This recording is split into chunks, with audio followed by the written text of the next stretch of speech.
All right, how is everybody doing? This is GB. I got Brian and Coop with me. This is the Sports Counterpoints podcast on March the 12th, 2024. We back at it. What's going on, guys? Man, Hey there. a Man, 2 week layoff. back to it. Yeah. I think it makes But the sense, great man. thing is, I get to see you guys in a week. My In a guys, week, yeah. Do it again. Yes. be down there for March Madness with Brian and the fam. Looking forward to playing a little bit of golf out there with the guys too. So that'll be fun. So yeah, we got that coming up, and we'll do another show next week as well as we have March Madness. So it'll be a special edition, if you will. But yeah, this week is pretty much all NFL, man. I know we're all big NFL fans. I'm very excited to have some real NFL news back versus just all the speculation I've been reading every single day. We got official moves. We got players signed. Well, I think those moves will become official tomorrow, right? But you've had a legal tampering period, so you can create, start having those conversations, come up with terms, but you can't officially sign until tomorrow. Interesting thing with that too is every now and then we're going to get one of those deals that's going to fall through. So I doubt any of the bigger ones, but a cornerback or something, one of the kind of mid-tier guys, you may see one of them fall off and go somewhere else. So Or injuries and then not being able to pass true. pass the physicals. Yep, good point. Yep, definitely. So, Coop, you brought up a good idea. Let's start with our teams and what we're doing. Let's start with you, man. Like I said, you guys ended the season the furthest. So, moves Yeah, could have an we were the impact on first getting loser. back. Yeah, we were the first loser of the season. Yeah. Got to be in it to win it. Man. But yeah, so Fortnite's made some moves. Start with Steve Wilkes being gone. I know a lot of people are talking about he's a scapegoat for the Super Bowl, and what people don't understand is when you get laid off, fired, whatever, that decision was made 2-3 months ago. It wasn't a snap decision that was made the next day. If you've been in the room, if you're like in management, if you've been in the room and you discussed employees, you knew that guys were getting fired 2-3 months before they actually got fired or laid off. So Wilkes was fired before the Super Bowl, and I just don't think he was a good fit. Not saying he's a bad coordinator, but I don't think he was a good fit with the 49ers, and they named Nick Sorensen the new defense coordinator. So we'll see how this works out. From what I understand, I heard it was either him or the guy from the Jets, Ulbrich, but I don't think Saleh let him interview with the 49ers, so they went with Nick Sorensen. So we'll see how that works out. I will give you that you called for Steve Wilkes' job since I think week 4 or something. Yeah, So well, I'll give you that. yeah, I was. They signed Leonard Floyd from the who used to play with the Rams and was with the Bills the last couple of years. They signed him to a 2-year deal yesterday, so that he's going to play opposite Bosa. So we'll see how that works out. They also re-signed Juwan Jennings for 1 year, a third receiver, a real big run That's a block good guy. sign. Yeah, he had some big second year catches in the tender. playoffs. Yep, second year tender for him. Another signing, though, I find interesting. I'm actually happy we did. I talked about during the season how the Cleveland Browns had to win the Super Bowl this year because Deshaun Watson's cap number is over 60 million this upcoming season in the next 2 seasons. So they're going to have to get rid of some people from that defense. And it looks like the 49ers just signed Jordan Elliott from that defensive line that pretty much mauled the 49ers offensive line when we played them earlier this year. So hopefully he can help maul some other teams. So he's going to take over for on the defensive line for Armstead. So hopefully that signing works out, just kind of from the Browns. Another other news, as we joked about, Brandon Staley has a title of assistant head coach, but that can mean several different things. But Only to you. One thing. Right. he's Only to you, bro. he's Yeah. We he's all the know what that assistant means. head coach. I'm not sure how much power he's going to have, but I'm sure he'll have influence in Hey, defensive coaches have game power, plan. man. That's how it works. Yeah, he'll have influence. This is all into you with a lot of wishful thinking, bro. Oh no. I think you guys are making him way too much like he's just second in You command. don't give somebody the assistant No. Well, coach title to then say, please sit over there and No, say he nothing. said it, Brian. He said second in command. Yeah, he will consult. I don't think he'll be the final voice on. He's not going to be the Plenty of final teams voice with on any. consultants. They give them title consultants. Yeah, he's not going to be any voice. He's not going to be the last voice on the defensive play call. He's just not. That's going to be defense coordinator, or else they'll just make him a defense coordinator if he was the final voice. But anyway, he has an assistant head coach, but they haven't said I actually. want him on both sides of the ball. Special teams, transactions. Hey, They haven't mentioned what exactly he's doing, so I guess we'll follow that up later. But other news, Fred one day personnel restructured. decisions. He made a substitution, timeouts, challenges. Right, throwing the red flag. Yeah. They restructured Fred Warner's contract today. So now Fred Warner's cap hit is only $1 million. for the next season. They just converted his money into 1.2 million. They just converted 14 million into bonus money. Signing bonus. They're going to release Eric Armstead and save $18 million on post June 1. Eric Armstead was a decent player. I don't think he was worth the contract he got, but a lot of injuries and everything kind of held him back.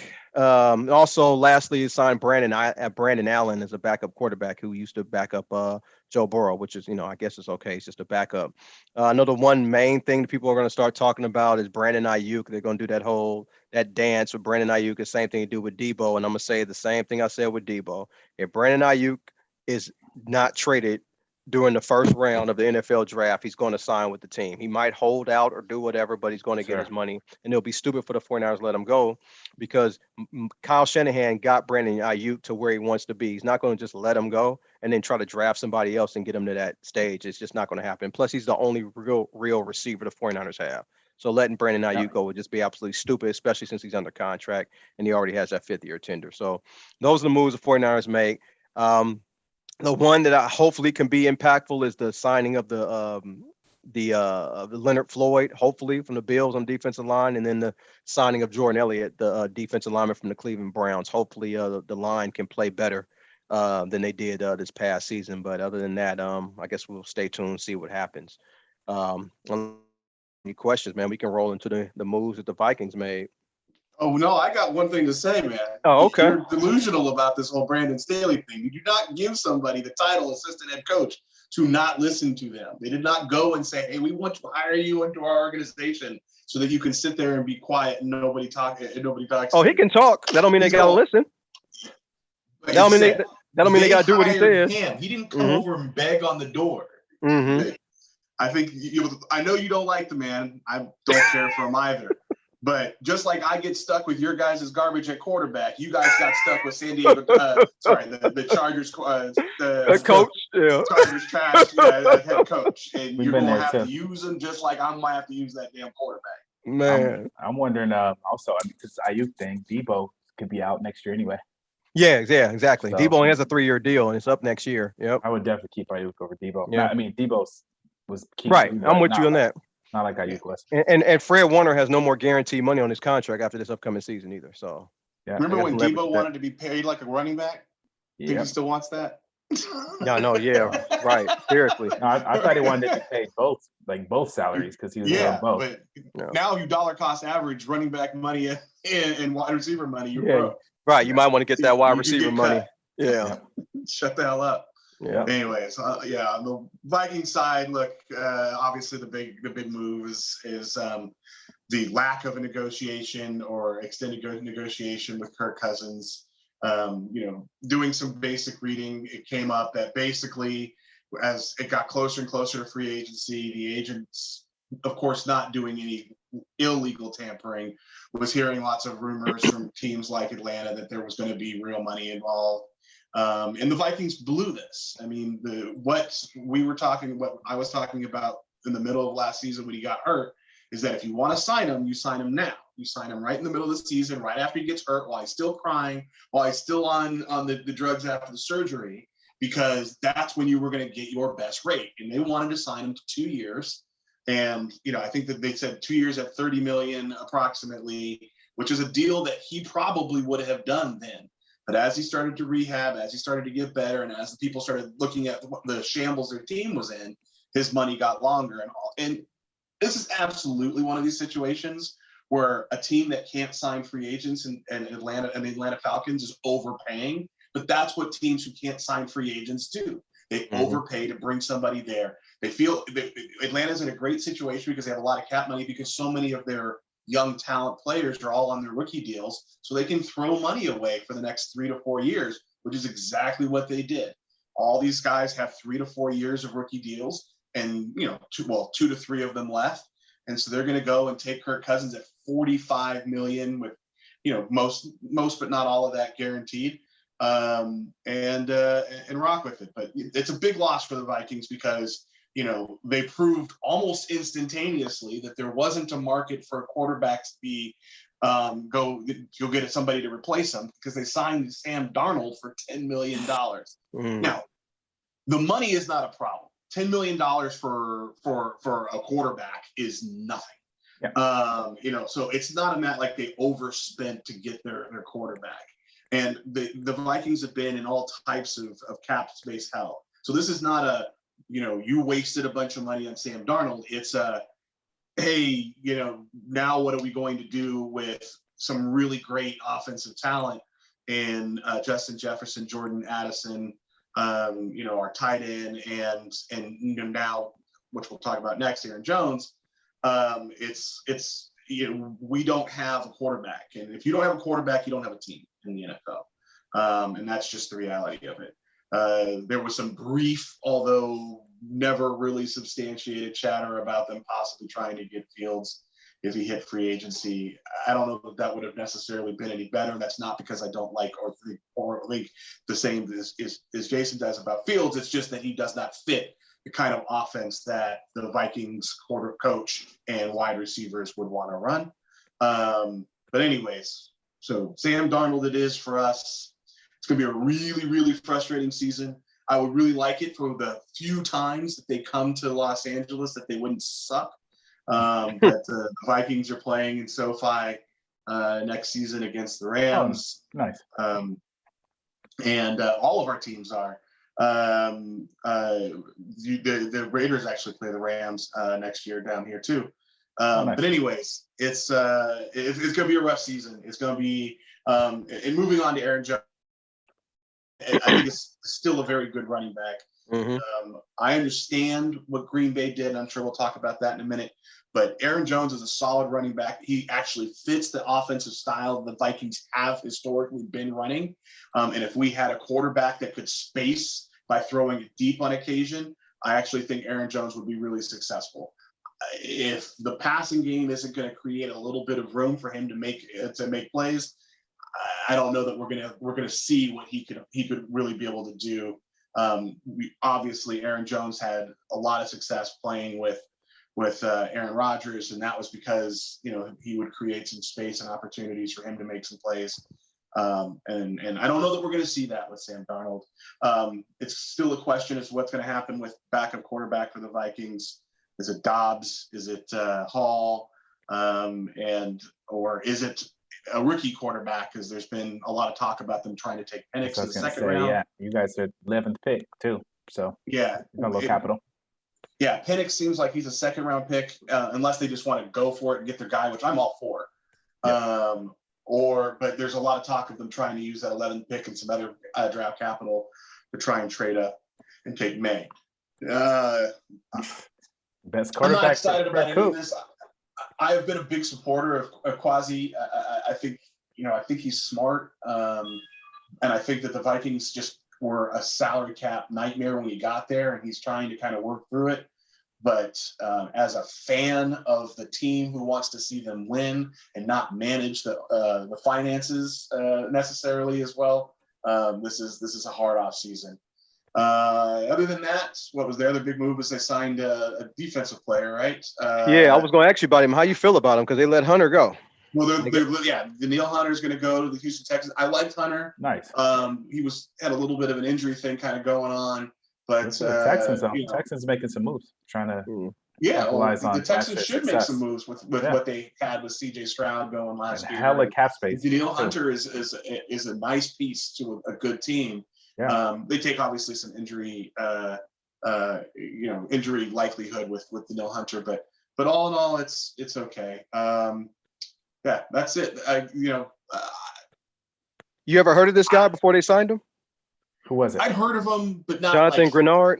Yeah, but he's not considered a game changer. He's considered a cap friendly player, and it's very obvious that what the Vikings are trying to do is reset the cap, right? So you've got Addison, Jefferson on rookie deals. You know that hopefully you get a quarterback on a rookie deal, and then you've got Aaron Jones on a short deal, right? And so you essentially reset the cap so that in 2 years you have all of these players kind of hitting their stride, where they're all still on their rookie deals, and then you're able to spend money on defense like a lot of other teams do and try and compete for a Super Bowl. I understand the strategy.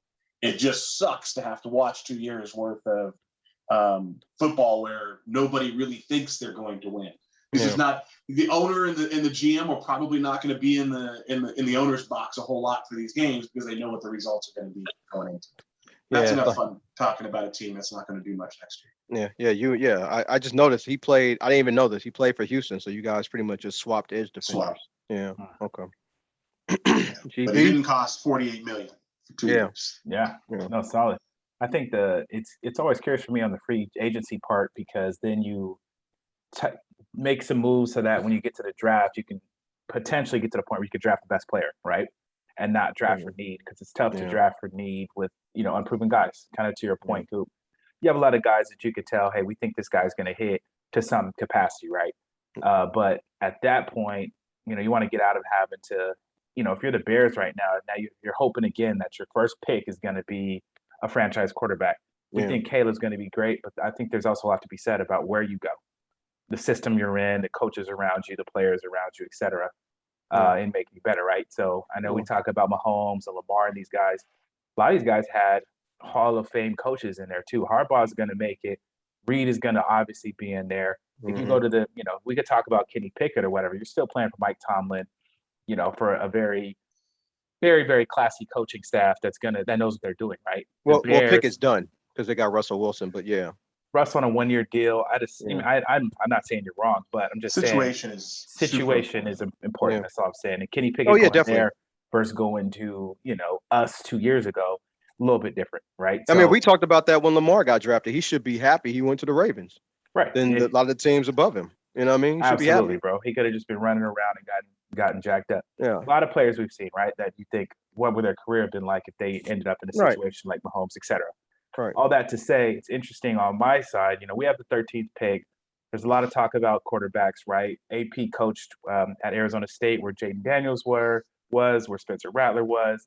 In order to get those guys, it's going to take a lot of draft capital. Well, not Spencer Rattler. He sucks, but I get what you're saying. No. Right. But one of the top 5 guys, right? You look at the draft order: Bears, Commanders, Patriots. That's 3 teams that need a quarterback. Cardinals, you assume they'll rock with Kyler, but ain't no telling. But probably Chargers don't need a quarterback. Giants could get a quarterback. Titans could take a quarterback. Falcons don't need a quarterback now, but if you're trying to get one of the top guys and they all just go in who we all expect to draft, those guys are gone. So for the Raiders, go ahead, Coop. No, I was just saying for that quarterback situation, though, every year people try to pump up 5, 6, 7 quarterbacks, and we all know from history, only one of these guys will hit. Maybe 2 if you're lucky, but only 1 will probably hit. So and what you depend on hitting, right? Because you're gonna have a Baker Mayfield, right? Who's actually having a solid career now, but he was the number 1 pick. If Baker Mayfield was the first pick in the second round, he had a solid career. Being the first pick's a little different, right? Yeah. So you kind of have those scenarios also where you get overdrafted, and then that ends up being your downfall because you don't perform because you end up on a bad team. And you end up being a bust, right? If Fields was drafted with the last pick like Purdy, he's had a really good career. It's a different conversation. It's a different conversation. So to that point, I think for us, obviously quarterback's key. Kind of like Brian said, I think Aiden played okay, right? I don't think he's a bum, but I don't think he's shown that he has franchise-changing ability. He could be one of those guys that could play well with a fantastic defense behind him. We were playing good defense at the end, but I don't know that defense was world beaters where you can win every game by scoring 14 points. You're going to need a quarterback that could put him some points. So bring in Gardner Minshew, right? Now, I'm saying that jokingly, right? I don't think Gardner Minshew is a game changer like that. What I do think he is he's a gamer. He's a guy that can throw the ball. He's probably a cheaper Baker Mayfield to a degree, right? Without as much of the kind of swag. Seen him, he actually won the last game in Oakland. I was watching that game, and that was crazy to see. We lost that game. I think the refs had something to do with it, but every Raider fan always says that, right? So I think the Gardner Minshew signing's okay. He's not coming in for a ton of money. I think he pushes, Aiden, and I still think they're going to try and make a splash at quarterback with AP and Telesco trying to, start their new tenures in Las Vegas. They want to create something, so I think they're going to try and make a splash. I don't know what that's going to be yet. To that point, if people are talking about Justin Fields and you have his coordinator there, so if he liked him, there's probably no brainer to get him. But I would definitely wait until you get closer to the draft because as each day passes, I think the the trade stock goes down. So you see where that is. We also signed the main signing is Christian Wilkins from the Dolphins. Interestingly enough, I'm out here now. That was the game I went to last year. So got to see him play. He made some plays against us in that game as well. He got top. Is he worth 110 million to you? I don't know who he is, so I don't have no opinion. A lot of people have him as top 5 interior DL, right? Okay. Again, I'm gonna go with scheme fit. I'm gonna go with how you fit in with the team. I think any help for Max Crosby, if Tyree Wilson comes along, that defensive line could be solid. I'm not saying they're gonna be, the Raider D line of the 1970s with, I'm Sean and boys who's out there, but I think we have some players. So we'll see. To me, it's great right now. It's exciting. I was texting you guys. I love it for Madden purposes because I know on Madden rankings what it does, but you got to see the guys play together. But I do like that they trying to make a splash. He's one of the larger free agents, and we'll see what happens there. We got him. We got Gardner Minshew, and then they also signed our Andre James, who's our center, which is cool. Bring him back and kind of see what else happens. Biggest loss, I think, is Josh Jacobs, which we all figured was happening. I was calling for Josh Jacobs to probably leave 2 years ago. So I was surprised that he was still here. Love to have him on the team. I think dude was a Raider. It's great to see him, and good luck on the Packers uniform. But kind of where we're at now, we'll see what happens as we get closer to draft. Go ahead. Yeah, I actually think that using that money from Josh Jacobs to get other players, I think that's the right move. And I think Gardner Minshew, you can do a whole lot worse than him. Yeah. I mean, he's not going to give you 13-4, but he'll make you at least a team that's can compete because that's what you need. He's going to be a bridge quarterback until you guys 100%. Get the quarterback. So I don't think that was a bad move at all. But that Josh Jacobs thing, I mean, you guys know. I'm not saying he's horrible. He's not bad. I just don't think he's worth the hype that he gets. Yeah, he had that one good year where he led the league in rushing, but I don't think you can rely on that kind of production, not even 1,300 yards a year from him. I think getting rid of him is good. And you got a Zamir White guy there that can, he can run the ball a little bit. So I don't think it's too bad of a situation that Josh Jacobs is gone. I don't think he'll be a reason why if the Raiders win 4 games or Raiders win 10 games. I don't think it'll be because of Josh Jacobs. Especially talking about running back committee like a lot of teams are doing. But he is a solid player, and I think he adds an interesting dimension to the Packers and Brian's division. Yeah, my whole thing with all of these running backs is we've now seen a rate established, right? Yeah. The value of a top free agent running back is between $10 and $13 million a year. Yeah. Saquon getting closer to $13 million. Josh Jacobs getting close to 12. The Vikings paying, I think, 11 for Aaron Jones on an annual basis over the course of a couple of years. Tony Pollard. Who else? I mean, all of them are making within that little range. So the only reason why I question these types of moves where it's not like you have to pay anything for running back. And so getting rid of them does not move the needle, right? Sure. We're now 2 years removed when the big fall off happened. Running backs were asking for $20 million a year. Now nobody even is asking for it. I mean, Derrick Henry, who was arguably the best running back, he's taken $12 to $13 million to go play in Baltimore. So people need to find players who fit, but the going rate for a starting running back is basically price fixed at this point between 10 and 13 mil, which is nothing. It's a rounding error for most teams on their salary cap for starting players. Linebackers make more. If you remember 10 years ago, let's just use that as a time frame. Running back was considered one of the more versatile athletes on the field. Mm-hmm. They had to be able to catch. They had to be able to block. They had to be able to run the ball. They had to be smart enough to be able to read the offense and make first cuts, so on and so forth. And so there was a lot of respect for all the things that they do, and it is completely gone. You used to tell the kids who were going to be on the offensive side of the ball, if you be a running back, be a wide receiver, be a quarterback, of course, be a tight end. Now be a DE, be a defensive end, be a linebacker, be a safety. Every single one of those positions on average earns double what star running backs are earning in this league right now. Yeah. Also to your point, Brian, though, high schoolers, like the top high school players, these guys don't want to play running back anymore. None of them do. No, they They shouldn't. all want to play other positions. Yeah. They shouldn't. Yep. It is ridiculous the type of pounding that they have to take to get the little respect that they get. And, what's ultimately going to happen is that's what's going to drive the value up, right? So, all the top athletes went to become running backs. There were so many of them that they became interchangeable. There's a value. Now they're all going to go to linebacker, DB, or tight end, or whatever it is, depending on their height. That's right. That they can do. And in 5 years, when the well runs dry and there's only 3 real running backs in the league, we'll go back to, we'll flip it back around, because now everyone can do a committee because you have options. There's enough talent in there. That drain is gonna dry up real quickly. Well, speaking of running backs, how you guys feel about Saquon Barkley signing with the Eagles? Because I know my personal opinion, I thought DeAndre Swift fit better with that team than Saquon Barkley would, because DeAndre Swift is a better pass catcher out of the backfield. I think when you have Jalen Hurts run the ball and somebody else run the ball, I think Saquon Barkley is just going to be an extra running back. I'm not sure if he brings an added dimension, and plus he has an injury history as well. But I'm not sure if he really brings an added dimension to that offense. But I just want to know what Saquon's you a guys really think. good pass catcher, and when he got those opportunities, he was awesome. He is clearly better than DeAndre Swift, but I get the point. But again, they got one of the best running backs in the league for $13 million. Why wouldn't you do that? Why, if you're Philadelphia Eagles? But he is a very good pass catcher out of the backfield. I thought DeAndre Swift is very good, and I think he's going to be really good for the Bears. Yeah. What about any?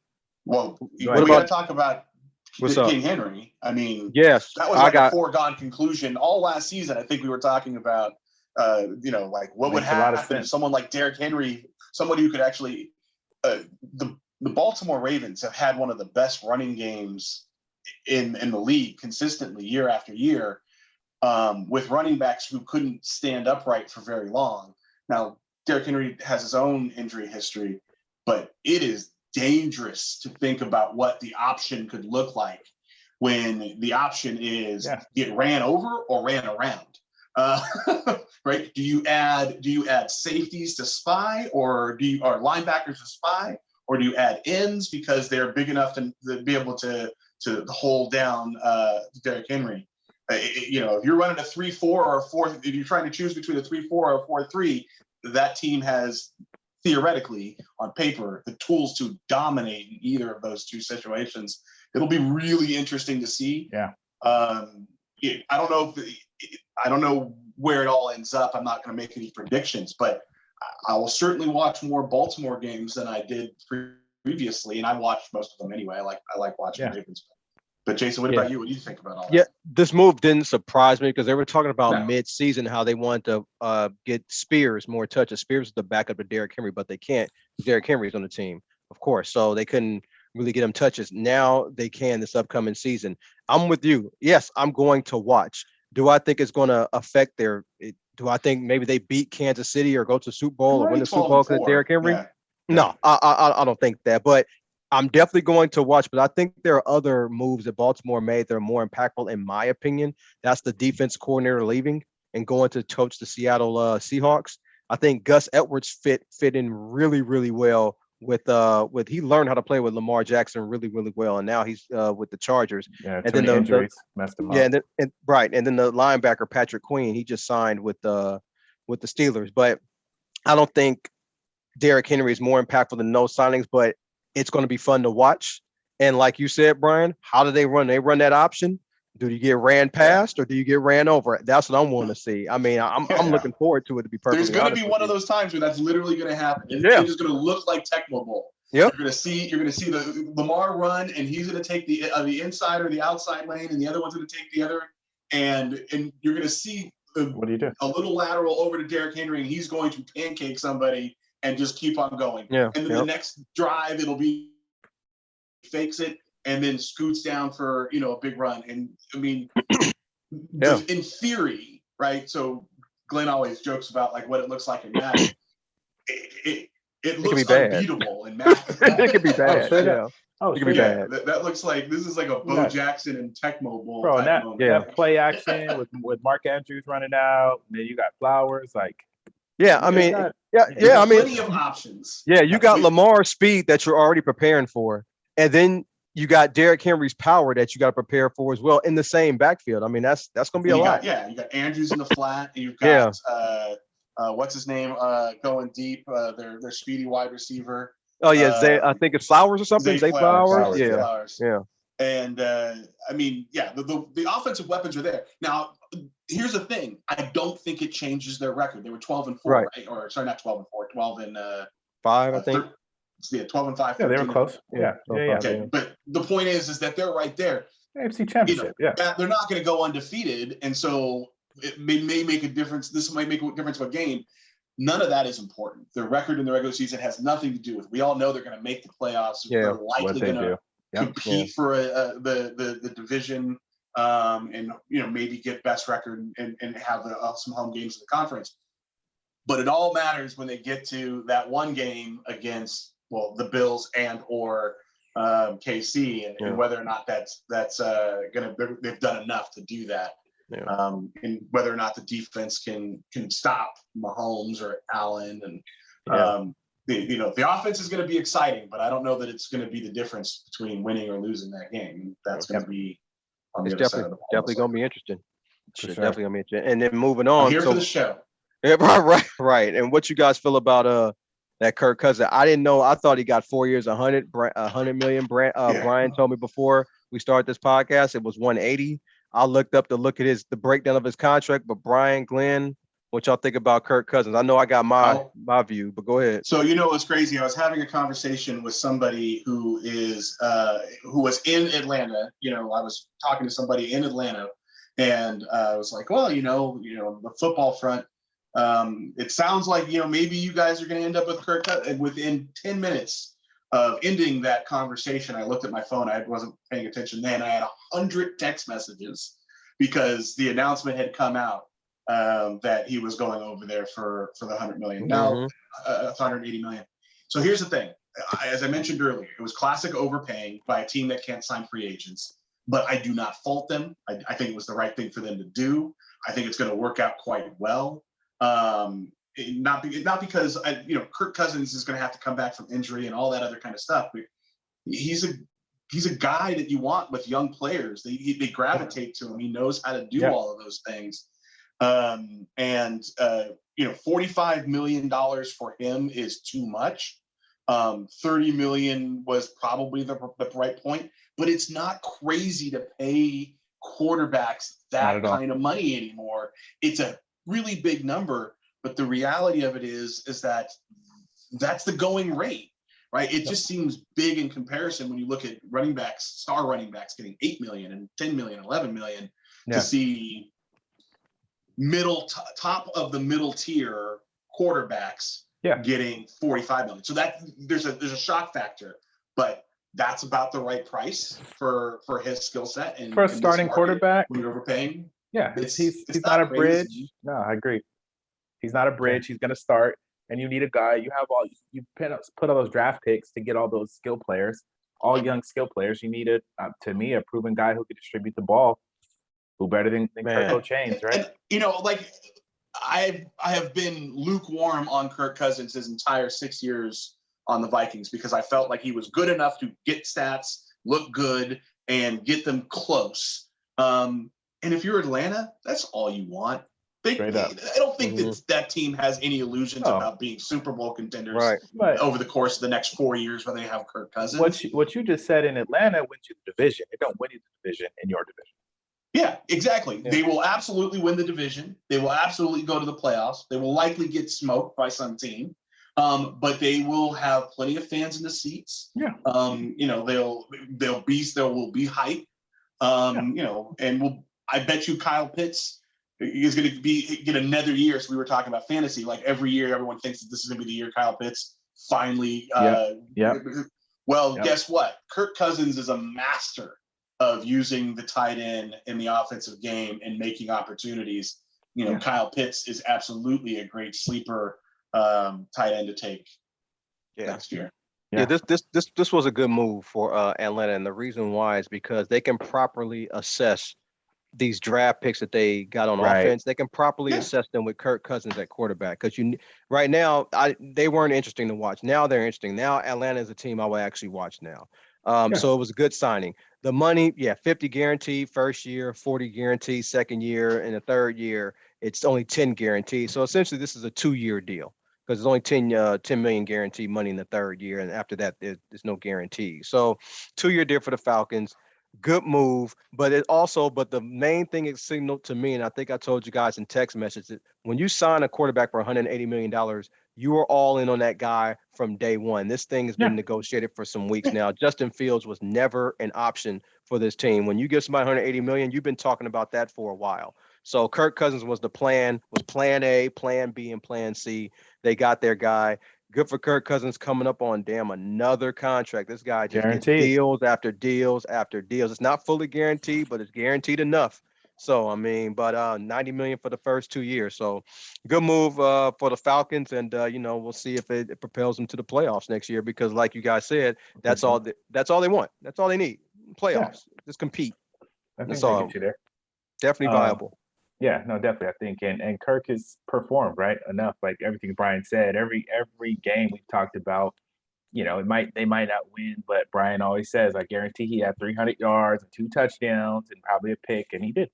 And in Atlanta, that'll do plenty. So I think it was a good move. Butts and seats. Yep. Season tickets sold. Straight up. Man. What did you guys think about? So a couple ones I was curious about your thoughts. Joe Mixon to the Texans, and then also I just want to get your thoughts on Josh Jacobs to the Packers. Does that mean anything, especially in your division? Thoughts on who after Mixon? Who? Josh Jacobs to the Packers. I know we talked about it briefly, but we talked about it more from the Raiders side. Do y'all think it has an impact? What you I'll think, go first. Yeah, I'll go first. Josh Jacobs to the Packers was a bad move. Not because I think anything poor of Josh Jacobs. I just think that everything that they're going to get out of Josh Jacobs, they could have got out of Aaron Jones. It was a difference of $1 million, which again is a rounding error. This has literally nothing to do with Josh Jacobs being the running back. It could have been anybody, but you have Aaron Jones. He's already shown what he can do. He actually knows he can play in the weather, the atmosphere, the stadium, and all those other things. They should have just figured it out with him. But Josh Jacobs could be very successful and all that kind of stuff. It's only a bad move because they decided to move on from a known quantity to an unknown quantity for $1 million. If it was a big deal, like we went from $180 million quarterback to a $10 million quarterback, there you get that. But for $1 million, it would have been dumb for anyone to make that kind of decision. What about you? Not just the money, but I told you guys, I think Aaron Jones is a better player than Josh Jacobs. I think they downgraded at running back, and Aaron Jones, as you said, he fits in the weather, in the scheme. He fits with Jordan Love. Jordan Love's a young quarterback, his first full year starting, and this guy fit perfectly with them. And then you just let him go, and now Josh Jacobs has to sort of figure it out with him. And with Josh Jacobs' injury history, you can't really think he's going to play 16, 15 games. He's probably going to get hurt. And playing that weather is no joke. Toting the ball in that kind of weather, it's not easy for people. It's just not. So you got to see if Josh Jacobs can handle it. Not saying he's a terrible running back, but I just think Aaron Jones is better. And so we'll see how that affects. Because you got a young quarterback who still needs that running game. He's still trying to help him grow and develop. Aaron Jones, man, proven commodity. That's tough. We'll see. Okay, and then Joe Mixon is not like super huge, but I'm curious. Shame. Yeah, it's a damn shame what the Bengals did there, and they deserve bad things to happen to him for it. So Joe Mixon is a really great running back. He really plays very well. I understand the injury stuff and all that, but when you get replaced by Zach Moss, you cannot tell me that Zach Moss is in the class caliber at all as Joe Mixon. There's just nothing you're going to say that's going to convince me that that's the case. And I don't care if he has a great fantasy year next year. If Zach Moss gets 1,000 yards and 20 touchdowns and all that kind of stuff, I will believe in my core that Joe Mixon would have got 1,400 yards and 22 and 24 touchdowns, because there's just a class difference between those two. I wish Mixon well. We're going to Houston. I think he could do really well there. Yeah, he's definitely going to get utilized in Houston. Look, I'm with you. Zach Moss to me is a backup running back. I would never make him my starter. I don't care what he does in fantasy or how many yards he gets. I'm with you. I think Mixon would have done better.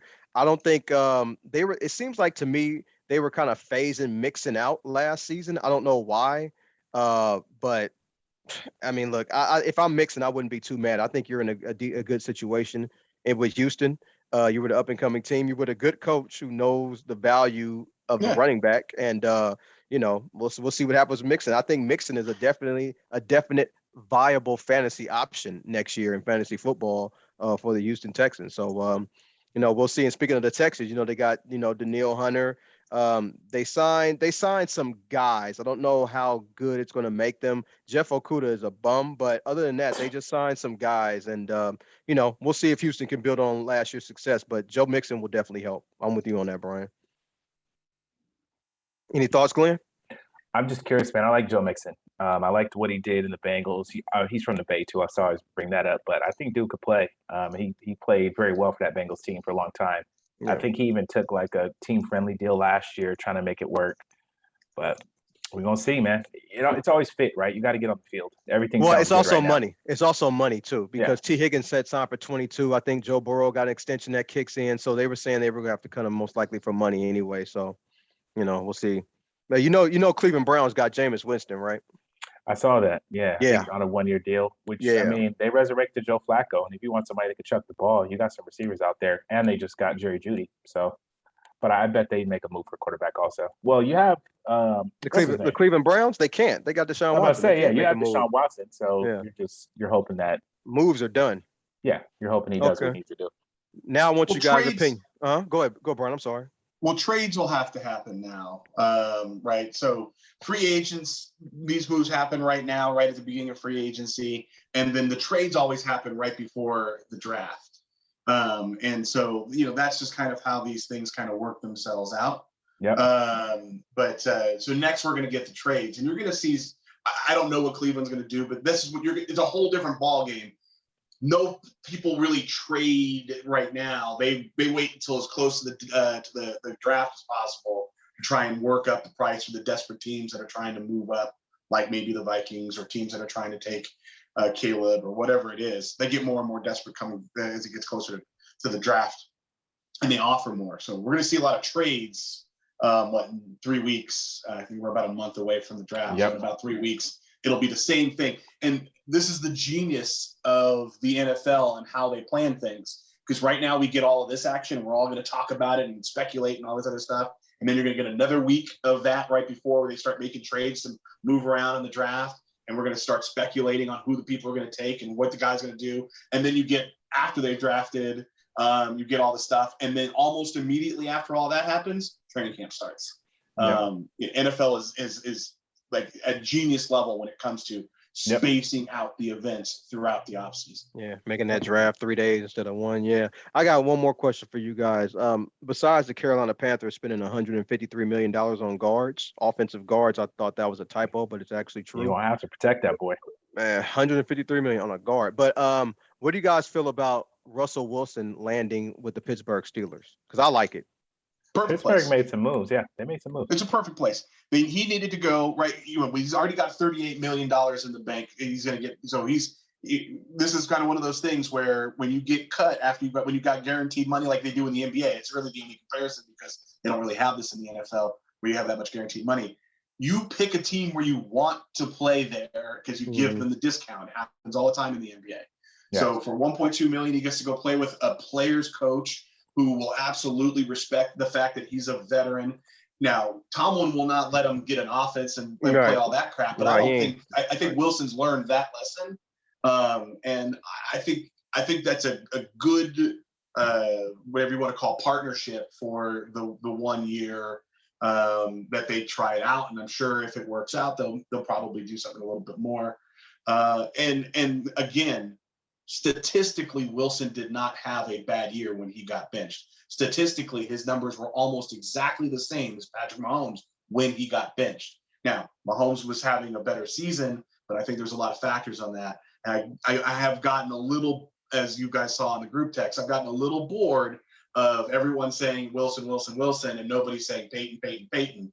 because they've basically made it so that they're going to pay that man $60 million before they put a plausibly winning team on the field. Hey, not with nobody. the moves that they're making. I've been saying It's it. crazy. Yeah. Look, the Steelers are now watchable to me because I wasn't watching them with Kenny Pickett. I just couldn't do it. So we'll see what happens. I'm not saying that Wilson is the same. Of course, Wilson's not the same quarterback he was in Seattle, but who knows? He can make them probably, if he can make them at least challenge. They were a game out the playoffs. Yeah, they were a game out the playoffs. Yeah. Yeah, they were a threat with Pickett. They have to No. at least a he little wasn't bit playing. better. Mason Rudolph was playing too. They were switching That's what I'm quarterbacks. That's not the Steelers. Tomlin, one of the genius behind Tomlin is he always keeps them in the conversation. Wilson serves to hopefully take them from the conversation and put them into the actual playoffs. They didn't make the playoffs last year, right? They missed it by a game. A game by out. game. Okay, yeah. So we'll see. It's interesting. Let's see if Wilson can make. I want to see him not just make the playoffs. I want to see them if they can compete with Baltimore for the division. I want to see if they can compete and win the division. That's what I want to see. And they Those got games with Baltimore. They got Patrick Queen too. They got Patrick Queen from Baltimore. Baltimore has lost some players and they lost their defense coordinator. I mean, it's not going to be easy for Baltimore to repeat. So not saying they couldn't. But here's my one question. Which division, just right now, take out the draft, which we don't know what's going to happen just yet. After free agency and all this, the open type, which division do you think is the toughest? Glenn, I'll let you answer that first. I'm about to look at the divisions real quick. Who do you think is the toughest division? I'm about to look. Current status, I think, has got to be the AFC North. Okay, it ain't the AFC East. It ain't the South. It ain't the West. Bengals with Joe Burrow back. Ain't the NFC. They lost some players. The Steelers are going to improve. The Steelers are there. Ravens. It's the AFC North. And then the Browns. Yeah. Boom. That was the reason why I obviously asked the question right after talking about that. The Ravens, the Browns, the Steelers, and the Bengals coming back with all playoff healthy teams almost. Every single one of those teams is not only competing for a playoffs, but expected to make the, which is very unique. Yeah. There's going to be one of those teams that's going to be truly disappointing. But the Bengals got decimated by injuries. The Steelers were only a game out before they had a quarterback. The Cleveland Browns were the unexpected team of the year, and they're supposed to, be able to do some things. And then the Baltimore Ravens made big moves. That is a really, really compelling division. Yeah, and to your point, Baltimore and Cleveland were 3-3 in the division last year. The Steelers were 5-1, and the Bengals were 1-5. Tomlin plays, and the Bengals had injuries. Really, really good coach. Yeah. With Russ. It's not bad. Yeah, we're gonna see what happens. Yeah, definitely that's the toughest division in football. This is what I thought the AFC West was going to be. I think a couple years ago. It may turn into it, but I wouldn't make the assumption now. This division, AFC North, has already done it. Yeah. AFC West could, but AFC North is already doing it. Yeah. So. Yeah, I ain't got no more questions me neither, on man. Players. I think we can hit our last two segments and get up out of here. Hogwash. So I'll tell you my hogwash. My hogwash is that Mitch Trubisky is still playing in the NFL. And guess who signed him is the Buffalo Bills, the team he played for before that they didn't put him in the game while he was there. And they just re-signed him again for 2 years, $5.25 million. He's going to be a backup, man. I don't get it. The dude can't play. This makes Matt Neither Nagy, could Kyle Orton, but he got backup jobs left, right, and center. I'd rather have Kyle Orton than Mitch Trubisky. This makes Matt Nagy even more of a candidate who should be another head coach again because he won 12 games and got a home playoff game with this bum. And Buffalo didn't put him in the game. They didn't win with him. And Tomlin put him in the game and they couldn't win with him. And Mitch Trubisky. And this dude is still in the league. I do not get it. That's my hogwash. Buffalo Bills. They are not going to win a Super Bowl as long as this guy's on the team. He's the D'Angelo Russell and Russell Westbrook of the NFL. He ain't winning nothing. You think that's the reason? No, I don't. But I'm just saying. They got plenty of holes, man. They lost a lot of players. Yeah, but I don't know why he's still playing. All right, I'm done. My hogwash is also quarterback related, but on a different note. My hogwash is for Aaron Rodgers. This man is literally the top contender to be the vice presidential candidate for RFK Jr. right now. It is absolute hogwash that is a real thing. And the person who's in second place is Jesse the Body Ventura. If you ever needed to figure out whether someone's candidacy is a complete and utter joke, all you have to do is recognize that this is a real story circulating on all political websites and sports websites. Aaron Rodgers is going to likely have his name on a ballot come November, and while playing, It is just beyond pathetic in my opinion. Yeah, I got that. Nothing after that. Okay. Well, you know what? I gotta bring this up. Where do you guys think, before we get to the last minute to win it, where do you guys think Justin Fields is going to end up? I have no idea. I don't even want to speculate at this point. Okay. Because every team, what team needs a running back? That's all you got to think of, and then put in. I had to throw that in there. All right, go ahead. Best thing I heard today was you just keep them. You just keep them until an injury happens. That was the best thing I heard. We'll see. I mean, there's still a possibility. There's a lot of people in Chicago. It was Wilbon who said that this is, from the big time Chicago guy. He said this is the most divisive topic in Bears history. I believe because everybody in Chicago, you go to any bar and there's a large contingent of people who think they should be keeping Fields and build around him, and then a large contingent who think they should be taking Caleb. It's not like there was ever anything that had two different sides in the city. Right. So, there's still a possibility that he ends up there and they build around him. But where do I think the most likely place for him to end up if not there? I have no damn idea. Yeah, me either. Yeah, you draft him and you draft the guy still and keep Fields until someone gets hurt is kind of what I heard. Someone needs a quarterback. I think he'll pout by not playing, but yeah, I get you. Yeah. Well, at this point, there's no starting jobs open. Right. He may be better than at least 6 or 7 of these starting quarterbacks, but he doesn't have an opportunity. I mean, we're taking Sam Darnold over him. That's it. He may be better than one of the rookies on day one. Yeah. You got to see, but minute to win it. He's definitely the biggest loser in free agency. True that. Minute to win it. Thanks everybody for listening. As always, that's all I got. What you guys got? Mine be real quick. Mac Jones. I can't believe he got traded for a 6th-round pick to Jacksonville. And the reason why I'm bringing up Jacksonville, they just signed Gabe Davis. That's another guy a lot of people believed in, but I guess he was with Buffalo. It's because Trent Baalke, I don't even know why he's still a GM. He's the GM of the Jacksonville Jaguars. He's made a lot of moves when he was with the 49ers. Just wasn't that good. Didn't pan out. Somebody gave him a job with Jacksonville. He's still there, and he's signing bums like Mac Jones. So I don't expect much from Jacksonville this upcoming season. I just saw it right now, so I had something to say about it. Other than that, I ain't got nothing else. Thank everybody for listening. Can't wait to see you guys next week.